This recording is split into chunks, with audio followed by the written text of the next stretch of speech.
Hello, Steeler Nation. It is I, your host, G.Stryker, here, sponsored by Total Sports Enterprises, part of the Big Play Network. And man, am I excited just before I get on the cast. The Steelers go and sign Larry Ogunjobi, a guy that knows the AFC North, a guy that was drafted by the Browns, a guy that spent many years, or at least a couple years, I should say, last year in Cincinnati, helping to revitalize that defense and got them to a Super Bowl. Now, I know he failed a physical earlier, right at the start of free agency. He was a whale. He was going to sign a 3-year, $40 million contract with Chicago Bears. But foot injury looks like possible Liz Frank was the reason that deal got scuttled. What does that mean for the Pittsburgh Steelers?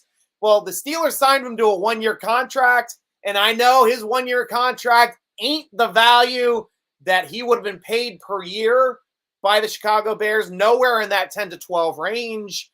I'm guessing he signed somewhere between 6 and 8. That is my guess, because it's the end of free agency, time to stick it to the AFC North, so he gets to play Cincinnati twice. He gets to play Cleveland twice, and he gets to do it from a revamped, revitalized defense in Pittsburgh, which starting to look like one of the scariest defenses assembled in the AFC, especially now with Larry helping out. I assume he's going to try to pick up on left defensive end spot for Tuitt. I know Wormley had 7 sacks last season. Ogunjobi had 7 sacks last season. These guys are kind of vying for that last spot. I think Ogunjobi is a better player. I think he's much better against the run than Wormley. But it doesn't mean that we can't switch people around, give us some depth, possibly if Ogunjobi's going to bang inside between the 0-3 tech positions like Alu. I don't know. But personally, I think he projects most to being Tuitt's replacement, a playmaker on the opposite side of Watt, giving him the opportunity. I mean, he pretty much did it, I wouldn't say completely by himself, but he did it with less talent on defense than the Steelers have. He's got TJ Watt running down his back. He's got Hayward over on the other side taking up blocks. So we've got to see how this is going to work out. But I'm excited, Steeler Nation. You let me know how excited you are too, because I know that is like the biggest, craziest thing to freaking have right before coming on the cast. Miles, I finally made it this time. Yeah, we missed you, Miles. It's been many miles since we have last met, Miles, but good to hear you. Michael Hall of Fame, we are live. Let's go, Stryker. Let's go, Michael Hall of Fame. Always great to have you, man. He's one of the people I wanted to join. Thank you, God. Woo! Good Ric Flair there. Not me, but always love a good Ric Flair reference, and I really couldn't even pull off that woos since I was a kid. But super psyched to have him. I was like, I wanted Sue as well, and still technically I guess Sue just signed, didn't he? I think he just signed somewhere. Or he's talking about signing with the Raiders. I apologize. He has not signed yet. Still doesn't mean we don't need a news tackle. I wouldn't be against that. Miles, Stryker, I got burned at the beach so badly today. Oh, and you got the most direct rays of the year, my friend. It is summer solstice. It is the longest day of the year. It is the day where the sun is going to be at the highest peak in the sky for the entire year. So yes, you took the brunt of the strongest sun today lying on the beach. Hopefully you're still enjoying yourself and you found a way to cool and throw some salve on those wounds while you drink yourself into a nice blissful vacationing day, because I wish I was on the beach getting burned. Nope, I'm at home doing work. I'm still at home. I'll be out soon. We'll get a couple more shows on the RV. You guys know that. Michael Hall, welcome to Pittsburgh, Ogunjobi. Make us proud, man. Yeah, let's start talking about Ogunjobi. Let's start talking about his stats. Because these are the things that I wanted to really kind of relate to, especially since now that we have, like, I want to show his stats with Chris Wormley, especially his last season. because I think they're actually pretty comparable. Which is everybody's like, oh, we got a replacement for Tuitt.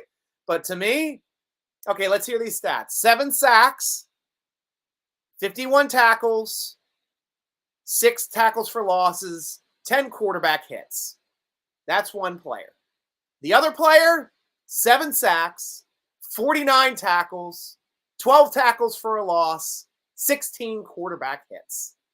Fairly comparable. Quarterback hits are way up for Larry Ogunjobi. They both had the same amount of sacks. Wormley actually had 2 more tackles. Larry had, oh my gosh, about 6 more TFLs and, oh no, 6 less. He has less. That's Wormley. Yeah, 6 more TFLs and 6 more quarterback hits. So not a lot of difference between these guys. Wormley did it in 14 starts.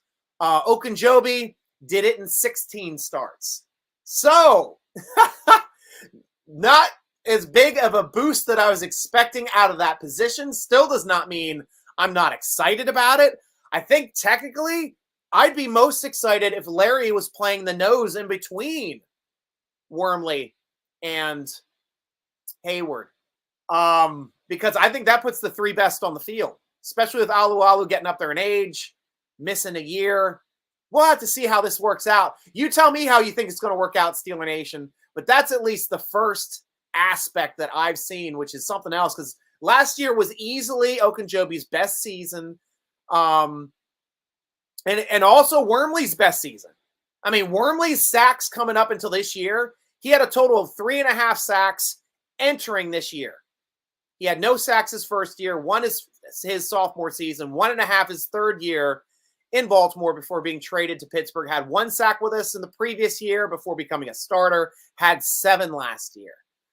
Similar, but at least Ogunjobi's been a starter since his sophomore season, essentially. First year getting 1 sack, having 1 game started. Second year, 5.5 sacks. Third year, 5.5 sacks. Fourth year, 2.5 sacks. Production went back a bit that third year for some reason, or his 4th year in Cleveland before he left in free agency, but had a revitalized year with those 7 sacks. Tackles right up around his average, right around 50 is what he's about averaging as a starter.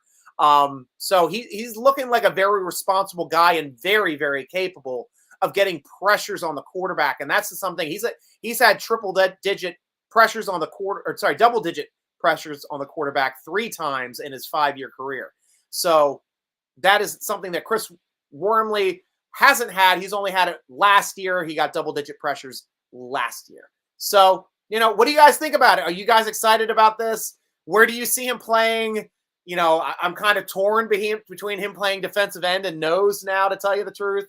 But we'll have to see where he plays. State of the Steelers. Welcome back to the show, my friend. Hey, Stryker just joined in. He failed a physical with the Bears. Is that something we should be worried about? He had major foot surgery. I believe the foot surgery was a Liz Frank surgery, and those are painful. They are sole of the foot injuries, muscle separation from the bottom of the foot, I believe, if what I'm remembering from my time as an athletic trainer way back in college. But I think that's what it is. So they can be really funky injuries. They can be very difficult to recover from. Good thing about Pittsburgh, we got UPMC in the house. Everybody that has a sports injury comes to UPMC to get it repaired. Why? Because they're the best at it. They are the absolute best in the nation at repairing sports injuries. Case in point, Sidney Crosby with his concussions that almost knocked him out of his career early on. They found out that it was a neck problem. It wasn't a head problem. They corrected the neck injury, and he hasn't had big concussion or reoccurring concussion problems since, and has been able to continue a career, an incredible career. So that was a big beacon for people coming into the Pittsburgh area, just because UPMC is there. So we've got our doctors. We're able to check out this guy, and I definitely stand behind any doctor's requisite of Steelers doctors putting him through physical and finding if anything is wrong with him or they don't think that he can recover for something like this. I don't think that is going to be a problem. I don't know how quickly he's going to be ready for training camp. Lisfranc surgeries can be 3 to 5 months. So if he got it around, February, March, sometime in the off season, I know he's not going to be feeling 100% until about August. So we'll have to track this, follow it, see how it's going. But for the reason the Steelers are getting a big discount, I bet you they're getting them for next to nothing. We're still going to have a lot of cap space. We nearly have 23 mil in cap space before signing Kenny Pickett, which should drop it down another 2 mil or so. So around 21 mil. So a ton to play with. Still tons of money to play with. Still can sign that vet running back for nothing, because vet running backs now you're not going to get one for over 4 mil a season. They've been on the waiver wire for so long now that it's going to be very, very definitive that they're just not going to get paid big running back money. Running backs don't get paid in free agency no matter what. Safeties don't get paid in free agency no matter what. We've already discussed that on the show. So now, cheap time for bringing in vet running backs, looking for the Steelers still to find the right fit, because I watched that Mike Tomlin interview on the Pivot with Ryan Clark, Fred Taylor, and the other guy. Man, why am I forgetting the other guy's name? But all of them played in the league, Crowder, and all of them play in the league, and it was just such an emotional watch. You watched 3 players with absolute respect for Mike Tomlin, and you got to see firsthand why Mike Tomlin is a leader of men, how he holds himself to a higher accountability than anyone ever will, and that we should be really proud of having him as our head coach. Because my guys, flat out, all you Tomlin haters out there, you can hate Tomlin all you want, but you're not going to know the man until you watch that interview. That is the biggest window into who Mike Tomlin is as a man, that you've gotten to see some of his veneer and his shield come off, because he was talking with former player Ryan Clark, being a player that he respected and played hard underneath of him. That's how you get to find a measure of that man, getting those guys to really go inside. I mean, he talked about that play on the Thanksgiving when he was on the field, almost bumped into the kick returner on the Ravens. They talked about AB. They talked about, Ryan Clark in general and keeping him out of game, that Denver game, because he looked at himself and he said, why are we even having this conversation? We wouldn't be having this conversation if my son was standing where you are right now. You're not playing, because he cares about Ryan Clark more as a human being, keeps him out of there so he doesn't get that sickle cell to cause a high altitude sickness that nearly killed him. Nearly killed Ryan Clark. If he wasn't a professional athlete, he probably would have died. But the fact that he was so fit and he was able to drop down to 160 pounds, still survive and get through treatment, get that fixed, and come back to play football again too. And just didn't play in Denver anymore after that point. But super, super awesome stuff. Just one of the best interviews I've just absolutely ever seen. Frank, Larry can play all 3 spots on the line. Can't even explain how hyped we all should be about it, this signing. Curious what the deal looks like. I had to guess, I'd say $5 million base with $3 million in incentives. That would be a phenomenal contract, Frank. I would love that contract. And frankly, the incentive base shouldn't be in stats. It should be in starts. Because that guy, if he can prove to be a starter somewhere on that line, whether it's nose tackle, whether it's left defensive end, because he ain't unseating Cam. You and I both know that, though. He could play all 3. If Cam gets hurt, he can plot in that spot as well. You're definitely right about that. But I am super psyched. I know it's going to be cheap. I know it's going to be that 10 to 12 to 13 range that he was getting from the Chicago before they had to cut him. We got him for nothing. It might even be less than it might be a shocking number, like $3 million. I don't know what it is yet. All I know is it's a 1-year deal. He's going to show he can play, and he's going to play at a high level for us, because he's going to be playing for his next contract, because he's still young. He's only got 1, 2, 3, 4, right? 5 seasons in the league. He's in his 6th season. This is the time he's supposed to get paid. Absolutely supposed to get paid. Great points. Michael Hall, who else do you think we should sign? And what position is still needed? Vet running back. But the only aspect about vet running back is it's got to be a specific guy. Because at the end of the interview, if any of you guys watch the Pivot interview, like I said, I go to YouTube, search for the Pivot, Pivot, and Mike Tomlin. It just dropped today, and I spent an hour and a half watching it, and I was riveted, absolutely riveted. At the end of that interview, he was talking about or Ryan Clark asked him the question, who are you going to lean on now? Going into 2022 season, now that you don't have Ben Roethlisberger, what players are you going to lean on to be your next leaders? And he mentioned about having conversations with Cam Hayward last year about leadership and being able to transfer and show how to be a leader to a guy like Najee Harris, who is a natural leader. We were saying that when he was drafted.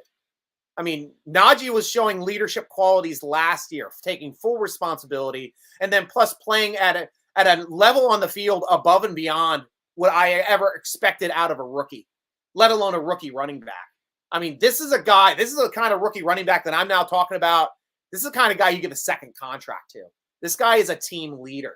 So if you're going to bring a vet running back into this locker room, it can't be one that has too much of a personality to overshadow the leader you are developing within that room.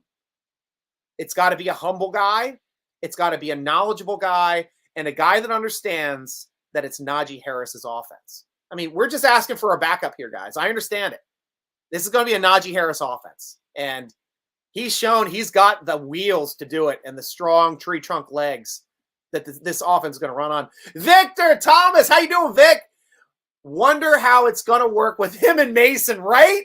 Oh, Alex Kozora just put out a perfect tweet, an absolute perfect tweet. And his tweet was, Steelers brought in Mitchell Trubisky. Steelers signed Kenny Pickett. Steelers drafted Kenny Pickett. Steelers just brought in Larry Ogunjobi. How it's like, Mason Rudolph must be having his worst offseason ever. It's like, it's absolutely comical now what's kind of going on in this locker room. It may be to the point where Rudolph doesn't want to be in that locker room. I don't know. Or he can take it. I mean, he's a very spiritual guy. I know he's humble in his own way, yet kind of like abrasive in interviews. But we'll have to see. We'll have to see how it mixes. But he's a Steeler now. He's not on the other side. He doesn't have to pretend to be the enemy anymore. So I'm excited to see how it works out. I think it can work out. That is if Rudolph's on the roster. If we don't find a trade partner for Rudolph, we'll find a way to make it work. Let's go, Steelers. Let's go, Mike Wood. Thank you very much, Mike. Always good to hear from you, my friend.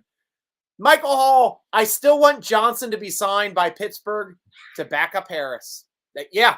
We've been talking about that on quite a few of these vidcasts, Michael Hall. And I'm 100% with you because I think you brought me on to that one. I think Johnson would be a good pickup, but I think Johnson still wants to be the guy. I still think he wants to be the starter. Like, D'Angelo Williams was the only situation we've gotten into in the last few years where we were trying to bring in a good backup that knew that they were a backup. And he did. Heck, he put up Pro Bowl numbers and made the Pro Bowl and still knew he was the backup when he was backing up Bell. I mean, that was just fantastic what he was doing. But like Blunt didn't work out. Blunt wanted to be the guy. It's just the way it works out sometimes. It happened on the defensive side last year with Ingram. Ingram wanted to be the guy. He thought he was better than Highsmith. He's not. He's flat out not better than Alex Highsmith. An interesting fact, Steeler Nation. Something that I put together just looking at the stats here. Ogunjobi and Highsmith used to be teammates at Charlotte. Highsmith's freshman year, Ogunjobi's senior year, before coming into the league. Really, really interesting stuff. Because I remember talking to Highsmith when I interviewed him on his rookie interview about playing with Ogunjobi and what kind of what he's doing in the league now. And yeah, it was just really exciting things to talk about, having good defensive players and good players now from Charlotte starting to be drafted by the NFL and be productive players in the NFL. So pretty cool to have two old Charlotte teammates there playing, possibly starting for the Pittsburgh Steelers defense this year. Going to be pretty cool stuff. Agree. Yeah, Frank. Yeah, that's truth on that one. Tomlin for president. Yeah, I mean, honest. Oh, my cat, the Bengals fan, is trying to rip the microphone cord out. She just ran from me. That little kitty. Always doing it. Scott! Let's get up to your question. How about this offseason by the Steelers? I've been a fan since 74, and I've never seen an offseason like it. Mr. Flores is going to play out to be the biggest addition of them all. Spot on, Scott. Spot on. Also, Flores came up in that interview on the Pivot with Mike Tomlin when they were asked, how did he end up coming to your team? And Mike's like, I was just reaching out to him. I gave him, Mike's also part of the minority coaching group that helps minority coaches within the NFL, and they reached out. He wanted to make sure that they were all in sync to help him out with his lawsuit. And that was before even talking to him personally. When they started sharing information, asked him questions about coaching. Flores still wanted to coach, but knew he wasn't a candidate for those final two positions. And Tomlin's like, look, if you want to coach here, give me 24 hours and I'll have an answer for you. He walked down the hall into Art Rooney's office, asked him, hey, Art, you mind, would you mind if we brought in Brian Flores to be a coach here? He said, it's fine. Walked out. He said it wasn't even 45 minutes. Text him right back or called him right back up. You want to come coach the Pittsburgh Steelers?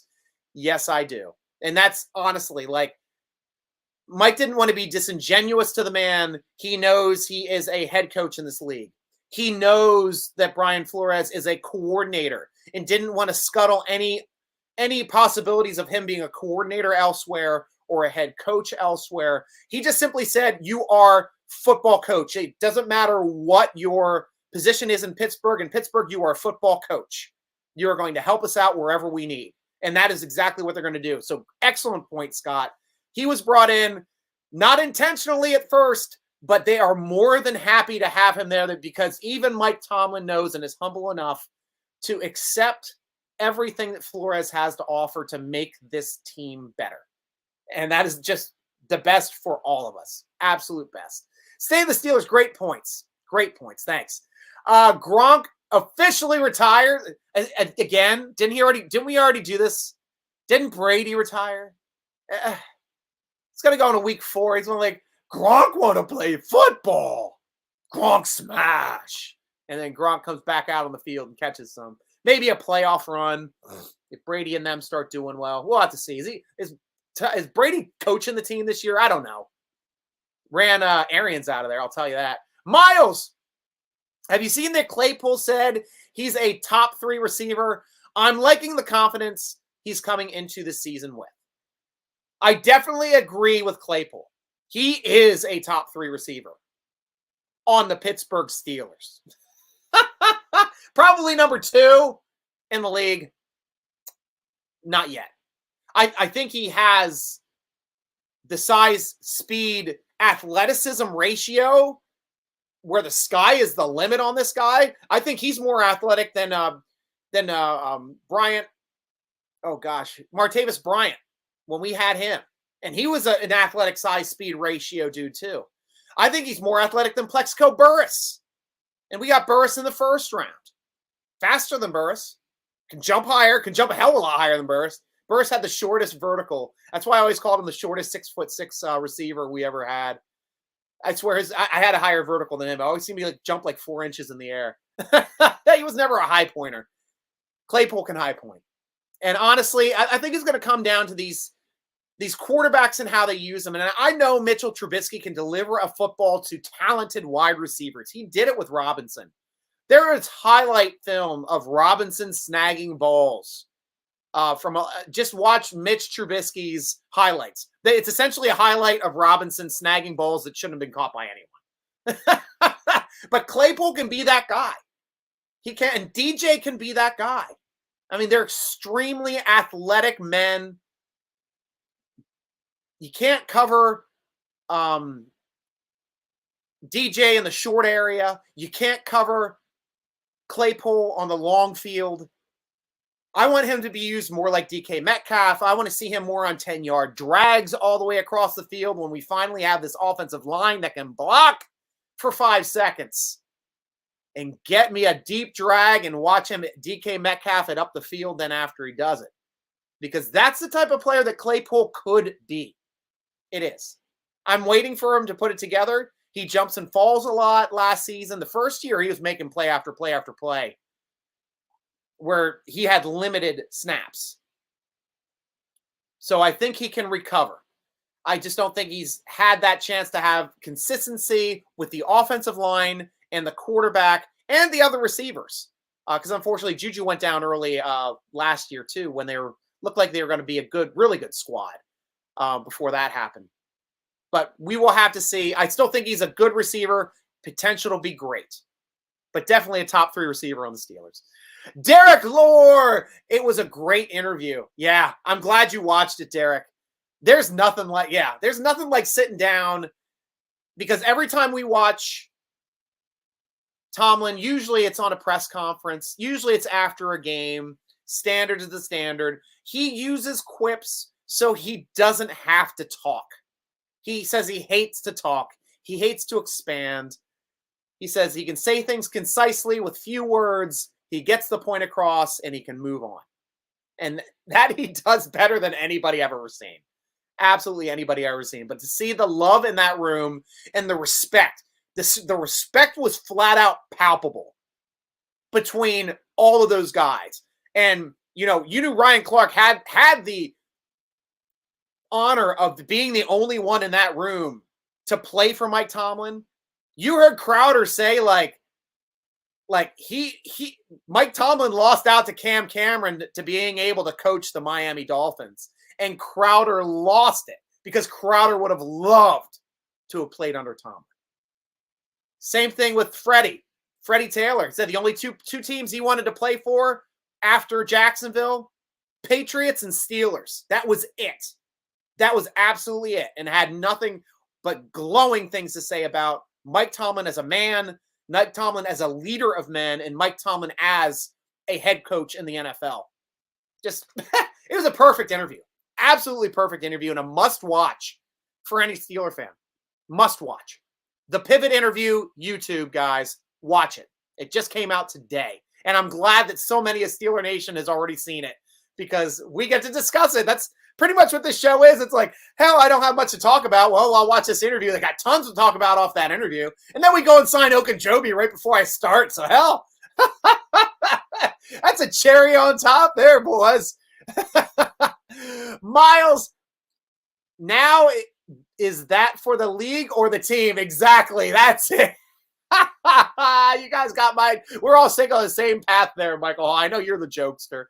You think Claypool will stay focused and be the man? I think he has to be. Really, Joe, he has to be. First season, I think it was almost too easy how easily things came to Claypool. He worked hard. He didn't have to think too much. He was just trying to work hard every week and get better and better and better. And then when they thrust the starting position upon him last year, it seemed like he was resting on his laurels a little bit. He didn't feel that he had to work as hard maybe, but now getting it, because he was going to that season. He's like, yeah, I want 19 touchdowns. What do you end up with? Like two. He had like 14 the year before. 2 the next year. That's a big difference. And that's a humbling difference. So Joe, if you ask me if he can stay focused, I think that humbling experience last year of dropping down to 2 touchdowns when he wanted 19, when he played in nearly every single game, I think that shows that he needs to work harder to get those numbers that he thinks that he can attain. I think he can attain them too. I think with his stats, he's got like Megatron size speed ratio, and his catch radius is insane. Just needs to put it together. So yeah, I think it'll be focus this year. Chow Chow, Dad in the house. How you doing, Chow Chow? It's been a while. Steelers have never been afraid to take a chance on talent. Truth. And hopefully this time it works out. Hell, we took a chance on Wormley, Chow Chow, and he worked out for us last year. 7 sacks from the left defensive end spot without Tuitt being there was a hell of a job. I take my hat off to Wormley. I feel slightly, upset and saddened for Wormley if Ogunjobi takes his spot, because I think he's almost flat out earned it. He's working his way up through the system. He's showing he can be a productive starter in this league. He put up the same numbers pretty much that Ogunjobi put up last year for his team. So we'll have to see. But I'm still happy about the signing. Don't worry. Yeah, I'm still happy about the signing. Is Joe Hayden coming back? That's a great question, Derek. And great to hear from you again, Derek. I would not be against it. The only issue with Hayden coming back is he's a backup. As long as he knows he's a backup, that's fine. As long as he knows he's getting backup money, that's fine. He's got 3 guys ahead of him on the outside. Wallace, Witherspoon, and Sutton are all ahead of him on the depth chart. All of them. Writing was on the wall. Hayden has not signed with another team, guys. A lot of you guys are like, oh, don't let him be a free agent. He's going to go for $10 million a year. He'll be gone the next day. And I was saying, guys, I don't think he's going to be playing corner anymore. He might play safety somewhere. I don't see him playing corner anymore. The league spoke. They don't need a corner. And hell, they don't pay safeties either in the free agency. So, but would I take him back? Yes, I would. But he would have to beat out somebody like Justin Lane, or the other guy. Oh, gosh, who was the Pierre? Pierre was the other guy. Yeah, to see if one of those guys, right now he'd be a luxury, to tell you the truth. Do the Steelers need more leadership in that locker room? I don't know. It's a young team. We've got good leaders established. Got Hayward on defense. Now we have Najee Harris on offense. Don't even need to rely on the quarterback to be the leader this year. It's going to be an interesting year and an interesting dynamic to see where those 2 leaders can take this team. And, of course, Derek Watt leading the special teams. Can't forget about good old DJ. Michael Hall, convert your cat to a Steelers fan? I wish I could. But she's such a minx. That cat. Just like my dog being a Browns fan. Dog's a brown dog. I'm like, let's go Steelers. She's like, I'm a Browns fan. I'm like, why are you so stupid? She's like, I'm a brown dog. I'm like, that's why I can't get a bird, because it's going to root for the Ravens. We're going to get a hamster. It's probably going to be a Ravens fan. My daughter wants a damn hamster. Who has hamsters? Hamsters are pain in the ass animals. Holy crap. I had one as a kid, though. I'm not going to lie. I had 2 growing up. I had 2, one and then died, and then I got a replacement hamster. Fun couple years there through elementary school, early middle school. But yeah, pets in the household. Miles, I still can't believe people think the Steelers have gotten worse since the Steelers ended. Like, we literally upgraded in every way possible. That is 100% right. Even at safety, when we basically went into the draft without a starting strong safety. We still didn't draft one. We ended up, I think we signed Edmonds right before the draft. That's right. But then we brought in KZ. And that signing makes me very, very happy as a Steeler fan. So, it's all how you look at it. I'm trying to bring up my my free agency spreadsheet here, because like we went down the list. Mitchell Trubisky, obviously at quarterback. Miles Jack at inside linebacker, where Schobert was not the answer. James Daniels at guard, when we needed an extra guard. Mason Cole at center. Witherspoon and Wallace at the edge corner positions. Re-signing Chooks to lock down the right tackle spot. Bringing in Gunner as a kick returner. re-signing Adams as a nose tackle. Bringing back Miles Killebrew as an awesome special teams player, adding some safety depth. Arthur Mollett as well as a cornerback, slot corner depth. KZ, possible strong safety. He and Edmonds are going to be duking it out. Carl Joseph coming back again, signing him to a one-year contract, as well as Jannard Avery, which looks like he's going to be the top third guy on the field for outside linebacker. He was a starter last year for the Eagles. Going to be the top guy off the bench when Highsmith or Watt needs a rest. Then, of course, picking up Spillane again for depth, Marcus Allen for depth, Hassenauer for depth, and Boykin to possibly be our backup Z receiver and also help out on special teams. So really, really active in free agency. I will be adding Ogunjobi to this list since we now got an extra player. And then, of course, the draft. We had a great draft. I thought we picked up the players we needed to get in the spots that we needed depth. So we're still going to find out what kind of players Loudermilk and Leal are by bringing in a guy like Ogunjobi, who, if Ogunjobi still shows like he's the man, we can turn around and we can sign him again. We can tag him, for God's sakes, if we need to. It would be really interesting to see how that plays out because we got enormous amounts of cap for next season. Another reason why we've been so active in free agency, guys, and why we continue to be active in free agency. Our cap is insane this year. It's because we don't have Ben Roethlisberger as a starting quarterback. We don't have a franchise quarterback. Everybody else in the league has franchise quarterbacks. They had to stop their free agent spending a lot earlier than the Steelers did this year. And the Steelers still have room to spend. Bring in Sue at nose tackle. Bring in Johnson at running back. We still have room to do these things. Absolutely amazing what we're going on. But to get Pickens in the second round after getting Kenny Pickett in the first round, Leal in the third round, Austin, kick returner, and great chess piece to play as a receiver on offense.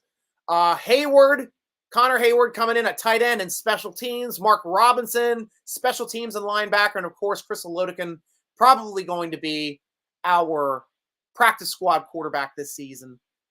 Awesome, awesome way to utilize everybody that we're drafted and everybody in free agency. It's going to be a really interesting training camp, and I can't wait to see it. I'm going to go to it. I'll talk to you guys. We'll be chatting about it before I head out, and I'll tell you guys how to get a hold of me. If you want to hang out, we'll have a Steeler Nation area to sit and talk and chat and watch practice and get autographs and just have a fun time. I'm looking forward to that, guys. I'm looking forward to meeting you guys, too. George, Miles Pressgrave, people will change their minds after the season starts.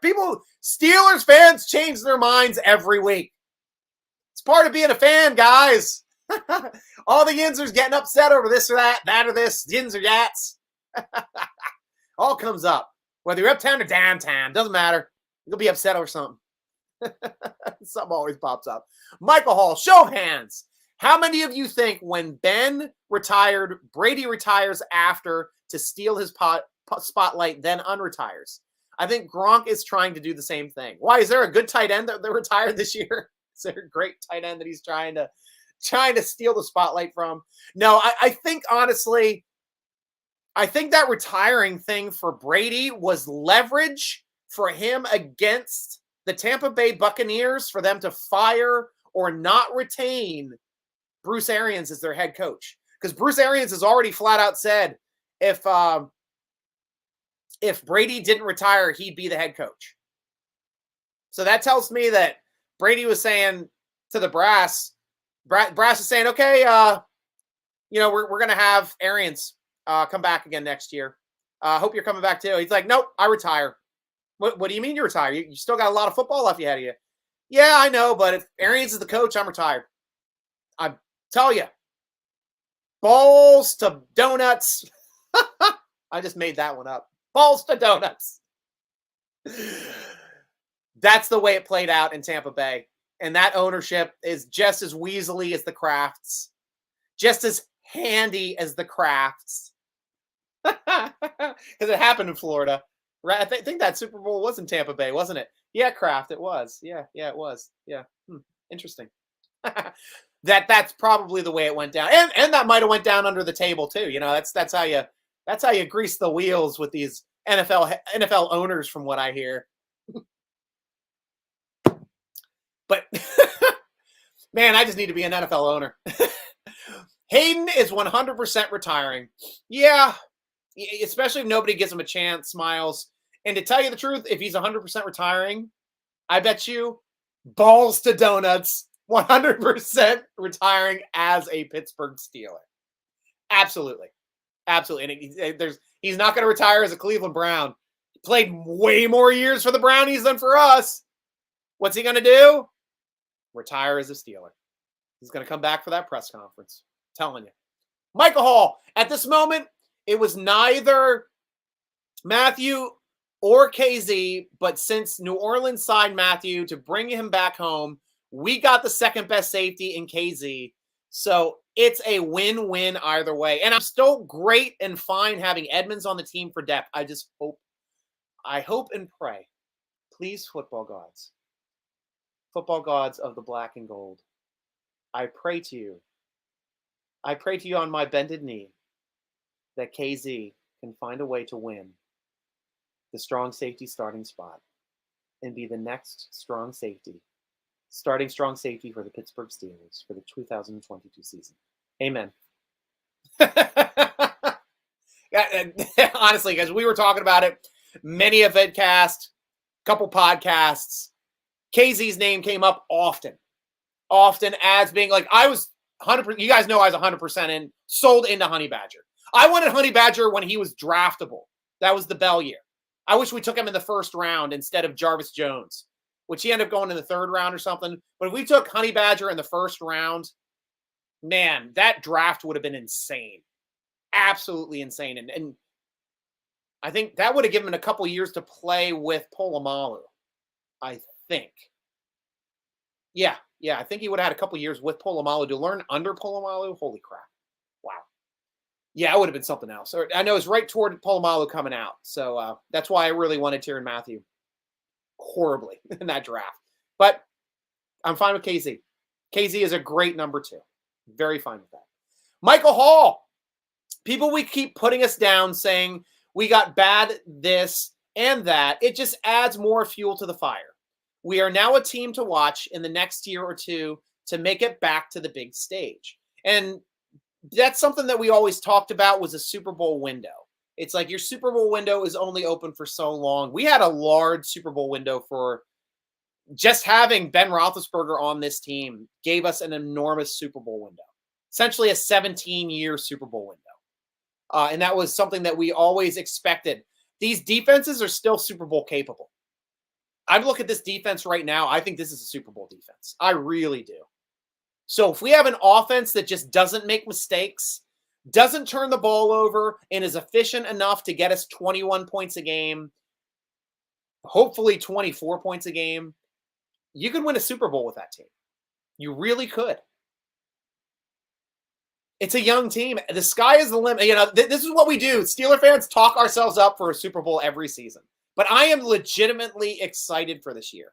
I think that the youth is going to be so well integrated with the leaders on this team and with already the vets that are established on the defensive side of the football. We really don't have any vets at all on offense. Our offense is all, both tight ends are new guys. Running backs are all new in their first contracts. Linemen, aside from the journeyman we brought in with Cole and with Daniels, I mean, really our only vet on offense is Chooks. Chooks is the only vet on offense. Wow. I mean, vet with the team, like a guy that's been on this team for over 4 years. He's the only guy on offense. And then your next highest guy, Deontay Johnson, who we're all starting to talk about. Lock that guy down. He's a team leader. I don't know how you guys want to throw the baby out with the bathwater when you've got the best wide receiver getting open off his first break in the league. He has a higher ceiling than AB. AB did it all as a sixth rounder. Did it all as a sixth rounder.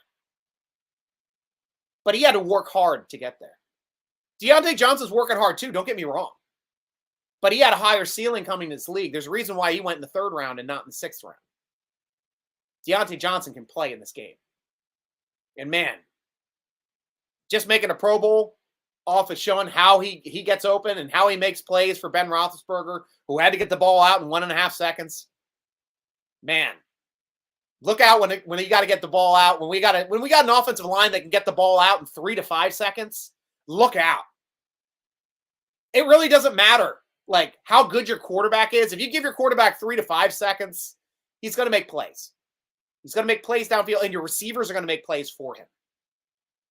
That's what I'm excited about this year. It's those offensive tackles are the only ones in pass protection that is still not 100% sold on, but it's another year. Dan Moore is now another year bigger. He's another year stronger. He did an excellent job against Garrett when he faced him twice last season. Phenomenal job. And Garrett's probably the best he's going to face. He's got to get himself up like that for every game and treat it like that for every game. Why? Because he's on the blind side. He's got the tough job now for all these young quarterbacks. Ben had a sixth sense, was able to step up in the pocket, move shutter. Best pocket mobile quarterback that I've just about ever seen. But now it is the tackle's job to make sure that they stay off of the quarterbacks. Though our quarterbacks are a little bit more mobile. Trubisky might take off down the field a couple times. Pickett can run with the ball as well and fake slide. Sorry for that Burt Reynolds laugh. I don't know how that one came out. But yeah, I'm just excited, Michael Hall. I'm excited for the season. It's the way that happens. Like, I'm depressed at the end of the season. Sometimes it's really, really difficult. Some years more than others for me to get back into it. Sometimes I don't get back into it till draft time. Sometimes I don't get back into it until training camp. Free agency, I can never get back into it because we're never picking up any guy exciting, except for this year. Free agency made it super exciting this year. Like, that's when I started getting excited for this team. We started bringing guys in like Trubisky and Jack and Daniels and Cole. We brought in Jack more recently. Wallace. I mean, we some great pieces brought in early to get me excited about free agency. And then the draft happened, and I was even more excited because the draft happened. All of our holes were filled.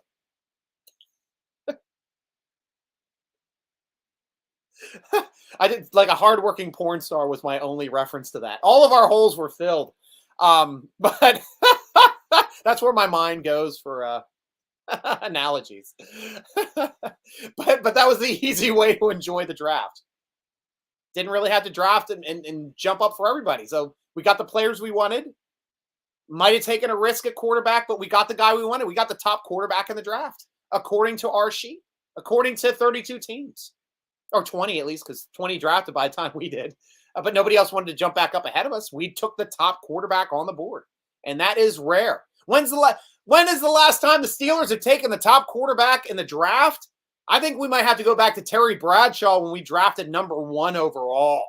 I think that's it. There's no other time we took the number 1 quarterback in the draft. Yeah, that's it.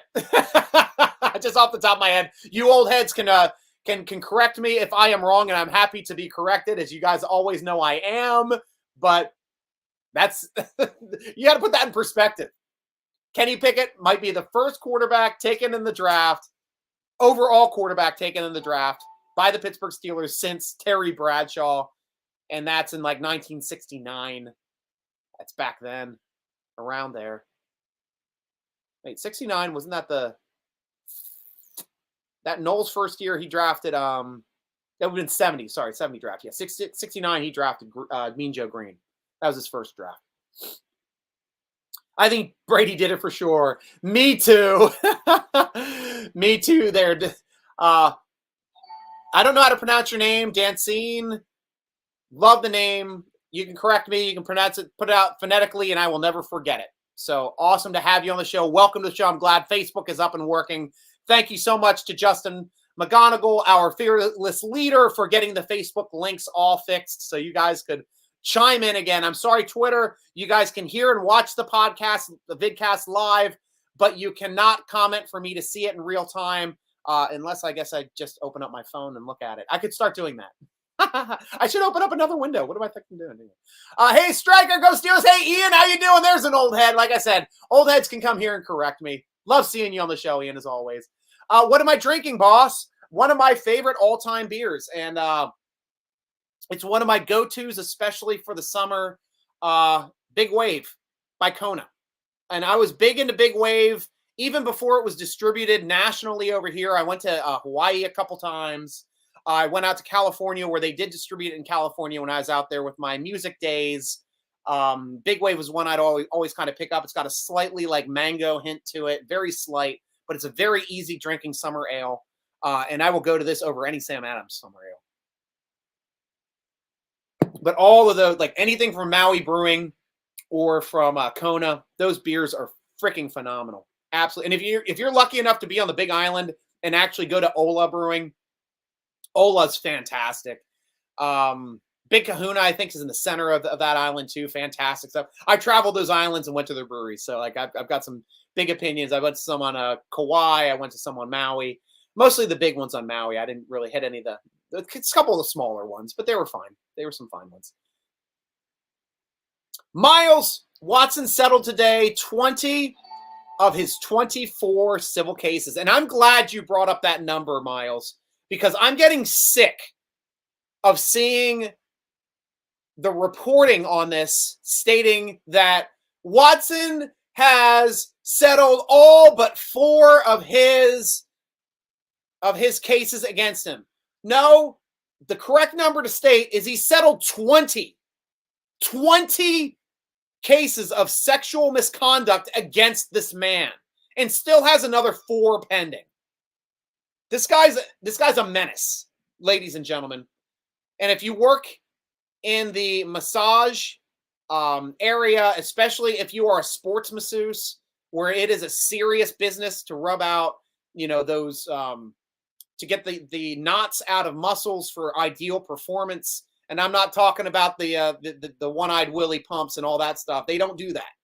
They are professionals. These guys are coming to teams and they make sure that your athlete is ready to go 100% because their muscles are 100% usable. They're not going to get bends. They're not going to get tears. It's really, really important work. And he's doing it to those. He's treating those type of masseuses like they were, back alley masseuses that those people take advantage of those women anyway in those situations, which is extremely unfortunate for the industries that we have over here in this country.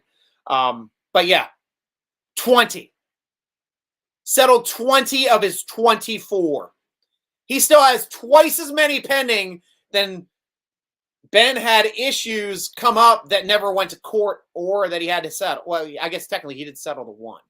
But I don't think the other one even went to civil court. It's just the way it is. Absolutely mind-numbingly stupid what the Browns have to endure. And they deserve every single bit of it. Absolutely every single bit. Michael Hall, do you think we blew it by signing Jones instead of Matthew? I don't know. I wanted Matthew. Don't get me wrong. I think I still think we could have just afforded Matthew, to tell you the truth. But for some reason, our team didn't think he was as good of a fit on this team as KZ is. And I don't know if that's a salary cap thing or if it's a locker room thing. But, Matthew is a big personality as well in the locker room. So that's something you have to weigh when bringing Matthew to a team. So yeah. So for me, it's just the way it worked out. I mean, if you ask me personally, would I rather have Matthew or Jones? I'd rather have Matthew. But I'm not going to be upset with what we got. I definitely am not. Michael Hall, now that you brought up Polamalu and with Matthew next to him, it's like Freddy Krueger and Jason Voorhees in a backfield. Hashtag what could have been. I know. There was a chance, guys. There was talk of the Steelers drafting Ed Reed the year after we drafted Polamalu. That was big talk because we needed a free safety as well. And so that would have been interesting to see Polamalu and Ed Reed playing next to each other, we might have won a couple Super Bowls, guys. We might have won a couple more. We definitely would have won 2010. What? Hashtag what could have been. I love it, Michael. Free agency was loaded this year, yeah.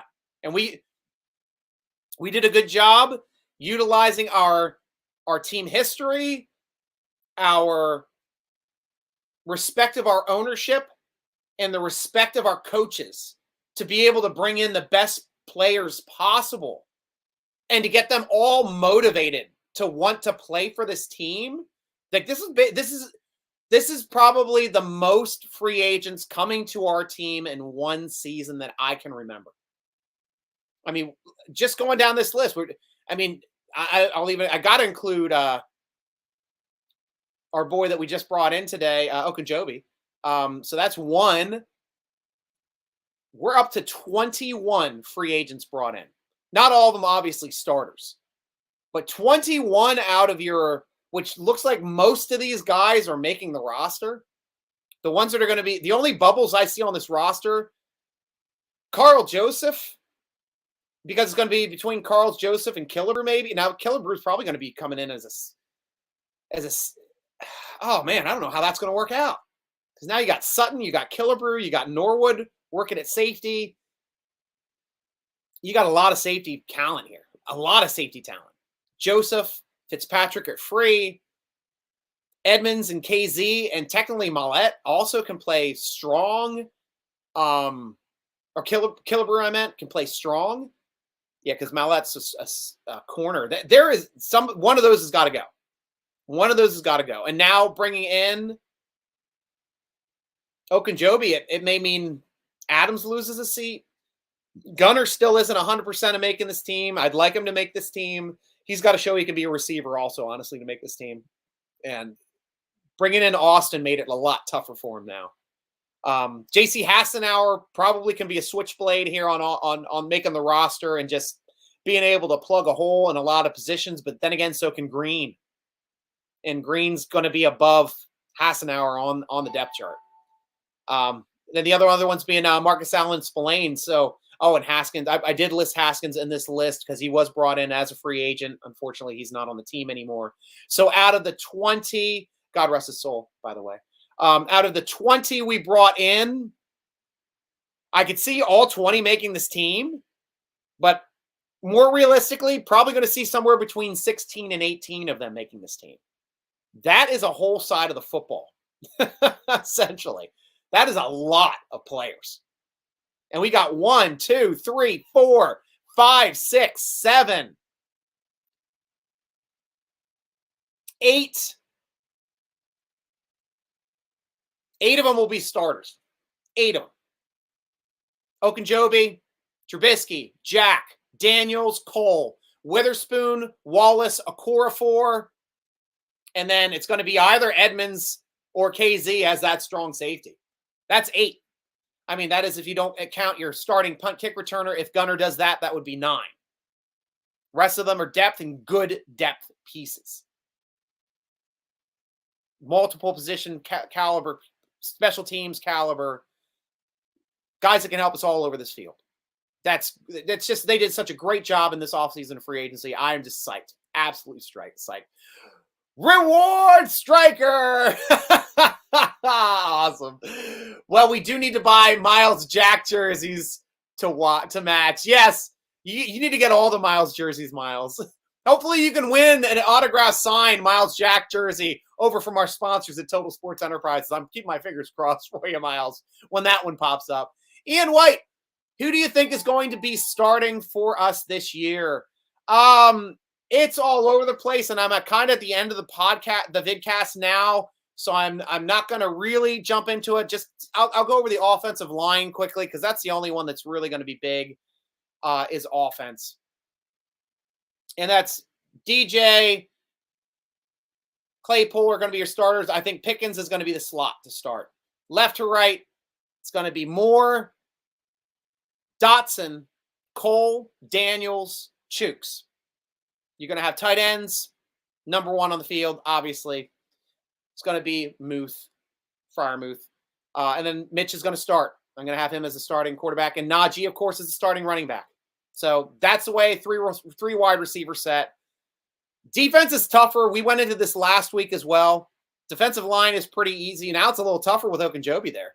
Is it going to be Wormley, Ogunjobi, Hayward, or is it going to be Ogunjobi, Alualu, Hayward?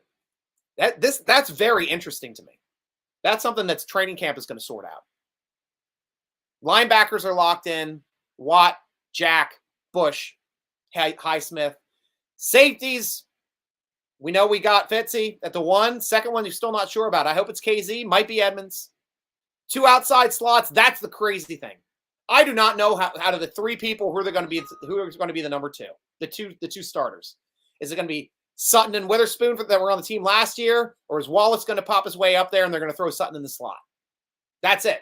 That's going to be the story of training camp right there. And we're going to start talking about that in these upcoming weeks when we start getting to the training camp in. Good question. Miles Pressgraves. Hearing some of the stories, it's just repulsing. Yeah. I've read some of those too. New York Times have done some pretty not mean, but pretty in-depth articles on, disgusting articles on, not disgusting, just the acts were disgusting on what Watson was alleged to have done to these poor women multiple times over. And all of them are like, yep. Yep. And a lot of them still haven't brought up lawsuits that they've talked to and interviewed. And they're just like, we can't do this.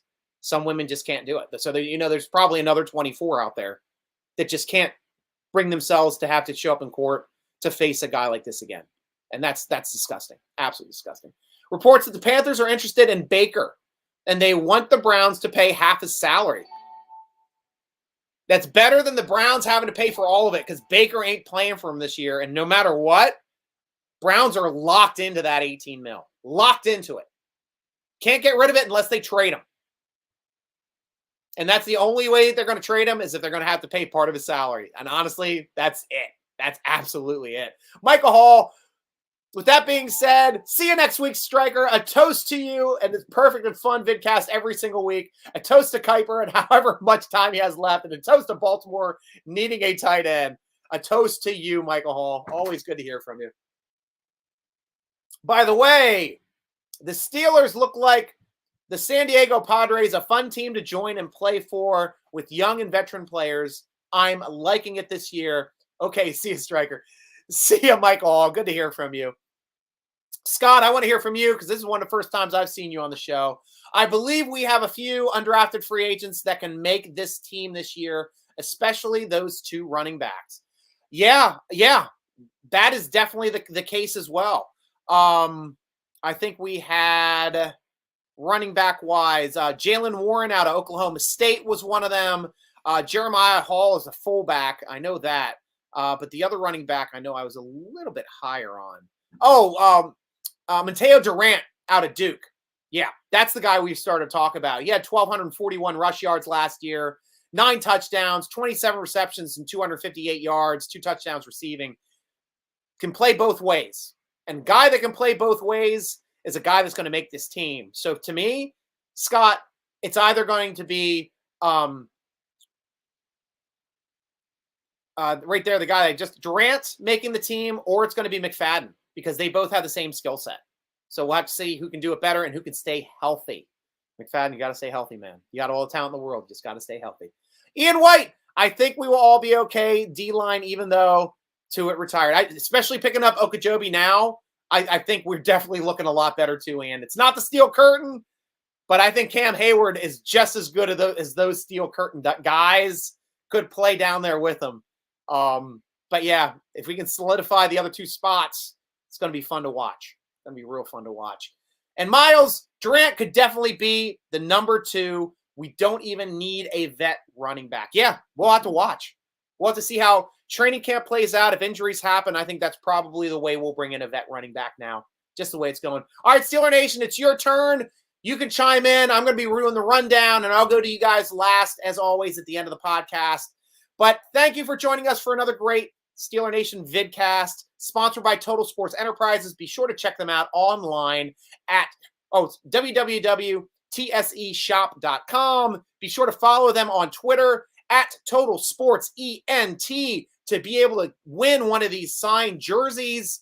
That Kenny Beamer won one already. He won a award jersey right before the draft. I know Miles is still trying to win one. It does happen. There are sponsors. We know they give out a winner every week because our winners are on this show with us. So be sure to sign up for them because that is the easiest way to get an awesome free signed Steeler swag. Be sure to read our awesome Steeler-focused articles at SteelerNation.com. Thank you for making us blow up, guys. We're getting 2 million hits a month, all thanks to you, Steeler Nation.